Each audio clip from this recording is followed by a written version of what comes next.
ঢাকার এয়ারপোর্ট থেকে মাত্র ১৪ মিনিটে আকাশপথে নারায়ণগঞ্জের মেঘনাঘাট। সেখানে গড়ে উঠেছে দেশের অন্যতম বৃহৎ বিদ্যুৎ প্রকল্প।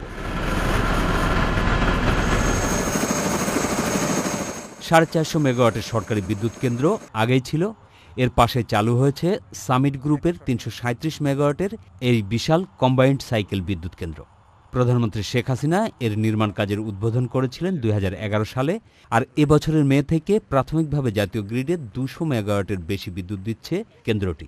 মার্চ থেকে আমরা টেস্টিং কমিশন শুরু করেছি।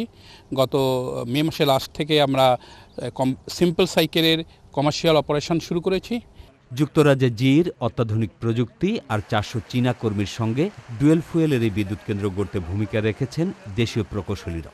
আপাতত জ্বালানি তেলে চলছে। গ্যাস সংযোগ মেলার পর প্রতি ইউনিট ২ টাকার নিচে চলে আসবে উৎপাদন খরচ। কিন্তু এখন আমরা যেহেতু তেলে চালাচ্ছি, আমাদের খরচ প্রায় ১২ থেকে ১৩ টাকা পড়ে যাচ্ছে।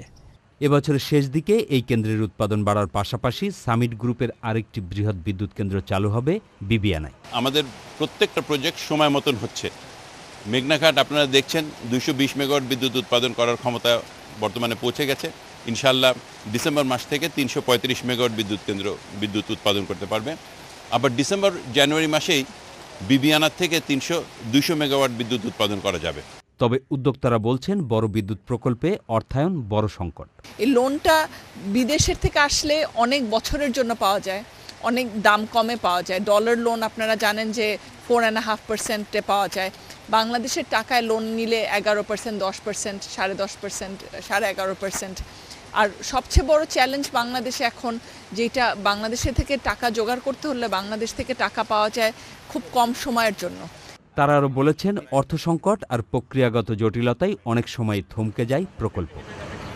বাংলাদেশের বিদ্যুৎ খাতে দেশি বিদেশি উদ্যোগে এরকম যেসব বড় বড় প্রকল্প হচ্ছে, তা যদি সময় মতো শেষ হয় তাহলে দেশের অর্থনীতির চাকা পরিবর্তন হবে। তবে অনেক বড় বড় প্রকল্পই সময় মতো শেষ করাটা একটি বড় চ্যালেঞ্জ হয়ে দাঁড়িয়েছে। সঞ্জয় চাকি, চ্যানেল আই, মেঘনাঘাট, নারায়ণগঞ্জ।